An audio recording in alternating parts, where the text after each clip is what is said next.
This is hairy bittercress, Cardamine hirsuta, a very common member of the mustard or brassica family. They can be found all year and will grow anywhere there is bare soil or short grass. They will quickly take over an area of bare soil or disturbed ground. They're very fast growing plants. They can even fully develop in around 3 to 6 months, so can produce several generations in a single year, which explains why they are so quick to colonise an area. The leaves grow in a tightly knit basal rosette, and each leaf is split into around 4 or 5 sets of opposing leaflets. Each of these rounded leaflets are attached by a tiny stem to the petiole. The terminal leaflet at the end of the leaf is often slightly bigger than the lateral leaflets. The upper surfaces of the leaves are hairy. If you look really closely, you can just make out some tiny hairs on them. And if you crush the leaves, they have a mild mustardy smell. The upright stems grow from the centre of the rosette. They often don't grow much more than 10 centimetres, but can occasionally grow to around 30 centimetres tall. And they have groups of these really tiny white flowers at the top of the stem. And the flowers have 4 petals in a cruciform or cross. You're only likely to confuse this with other edible members of the Cardamine genus, such as lady's smock, which I talked about in a previous video in this series. They have a lovely peppery flavour, just like shop Wildcrafts. I like to eat them raw as a salad herb, or as a replacement for cress in an egg mayo sandwich. If you cut them just above ground level, you can harvest the whole rosette and the plant should grow back.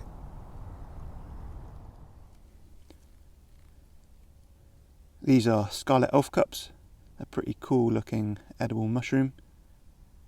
They're mostly found in late winter and early spring, February being the best month for them in my area. So look around deadwood of most deciduous trees, especially elm and hazel. They can be growing on deadwood and twigs like this,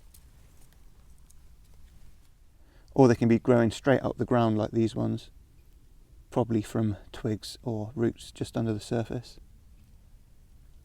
So you especially want to look in damp woodlands. That's where you're most likely to find these mushrooms.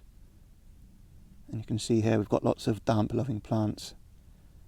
It's grown in amongst saxifrage, sedge grasses, and there's lots of moss. They're a really bright scarlet red colour, and it really stands out this time of year. You can just be walking past and then get that little flash of bright red, and then you'll start seeing quite a few more of them as well. It's the inside surface of the mushroom that's the nice bright scarlet red colour, and the outside surface is more of a creamy white colour, and it's got a felty feel to it. The younger ones have quite enrolled margins.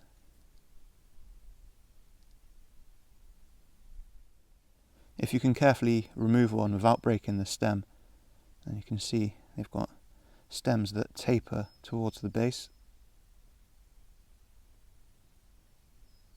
There's not really anything dangerous that you'll confuse this mushroom with.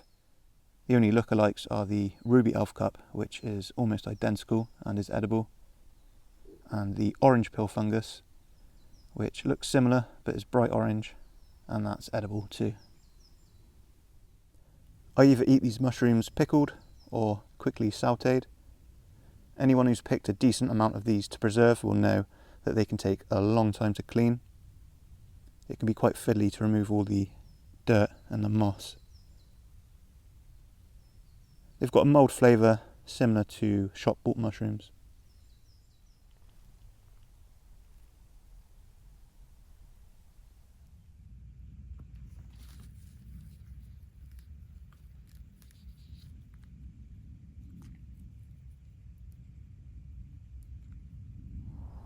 This is Wintercress, Barbarea vulgaris, also known as yellow rocket. A lovely peppery green that is at its best in winter and early spring. It's another member of the mustard or brassica family, and later in the year it will grow yellow flowers in the typical brassica form of 4 petals in a cross. It's a plant that loves damp places. You'll find it growing next to rivers and in fields. These grasslands here often get flooded after heavy rain, so this is the perfect sort of habitat for it. This time of year, the plant will just be a rosette of basal leaves, and this is what we want to forage. The leaves are very distinctive looking. They're deeply lobed with around 3 or 4 pairs of lateral lobes, and then a much larger lobe at the top of the leaf.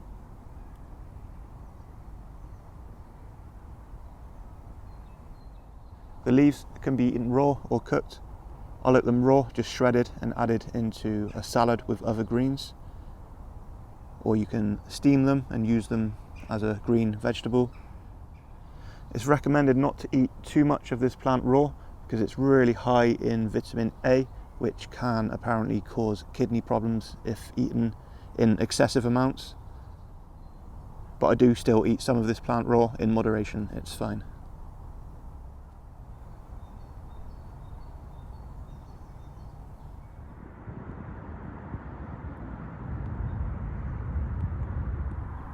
These are crow garlic, also known as field garlic or wild onion.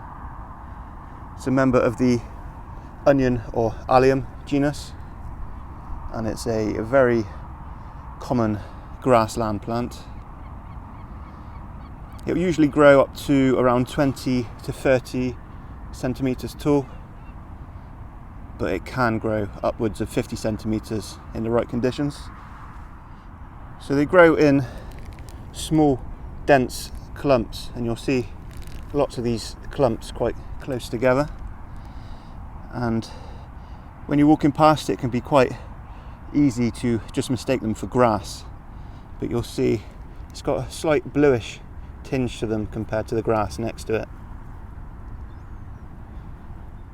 And if you take one of the leaves or blades, you'll see that they're hollow in the centre.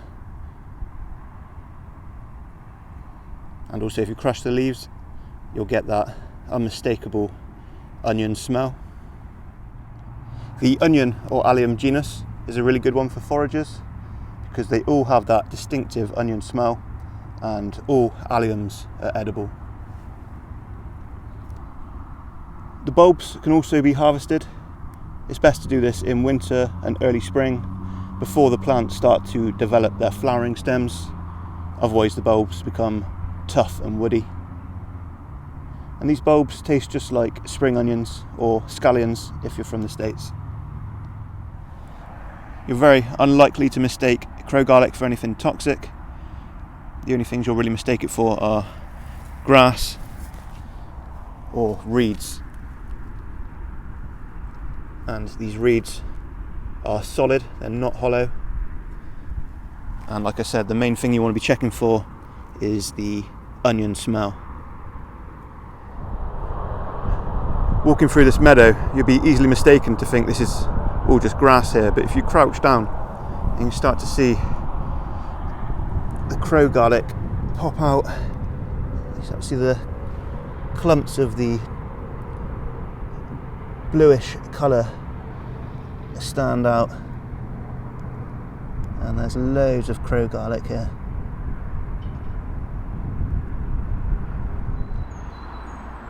These are ground elder shoots.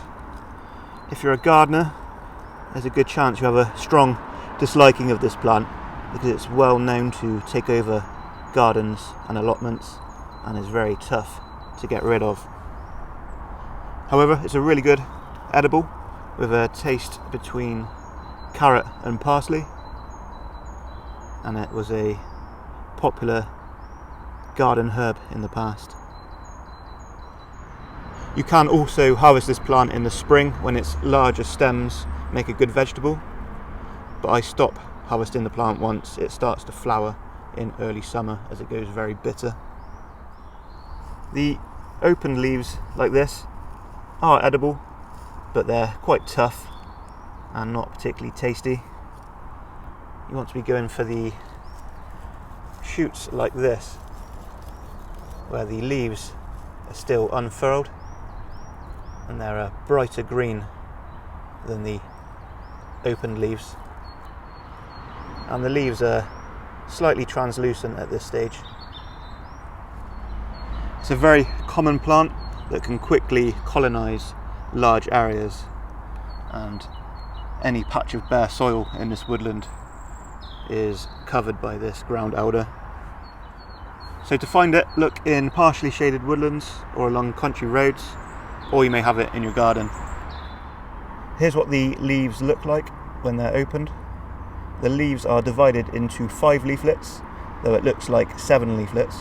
You've got 3 at the top and then 1 on either side, and the ones on the side look like they're 2 leaflets, but they're just split.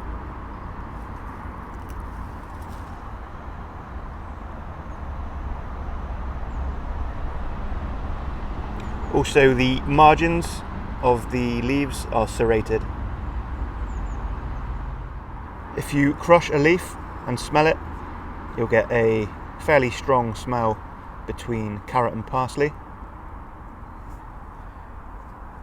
Also, with the stems of the plant, they have a triangular cross section, so if you roll them in your fingers, you'll feel the triangular shape.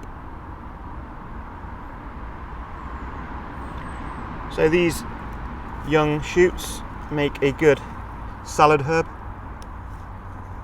and you can also use them as a replacement for parsley in recipes. It is a member of the carrot family, so extra care needs to be taken with your identification.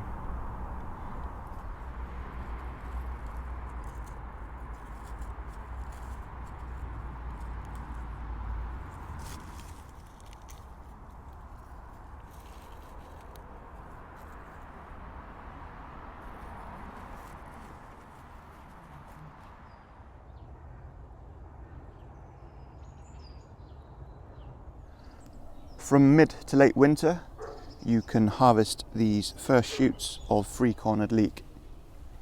In April, I talked about harvesting the more mature plants, but now you can pick these tasty young leaves, which are ready to pick slightly before wild garlic.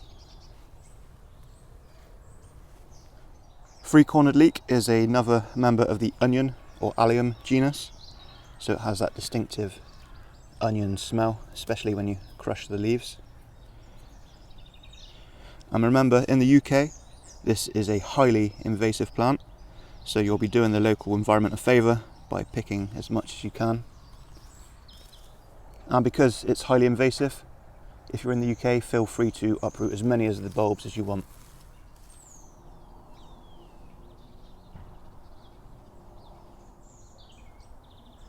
There we go, look at these beauties there. So we've got nice fresh onion even in winter.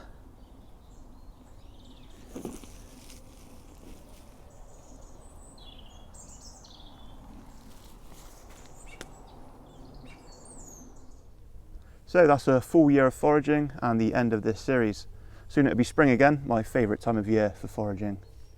So although that's the end of the series, I will be adding more videos to it in the future. There's several plants and mushrooms that I've missed off this year, either because I ran out of time or they were growing out of season. And because we had that drought back in the summer, it's affected a lot of the growing times of different plants and mushrooms. So I suppose that's just how it is with foraging sometimes. Nature is unpredictable. I'd also like to say thanks for all the lovely comments and feedback I've had on these videos. And thanks to all those who like and share my videos, it really helps my channel to grow.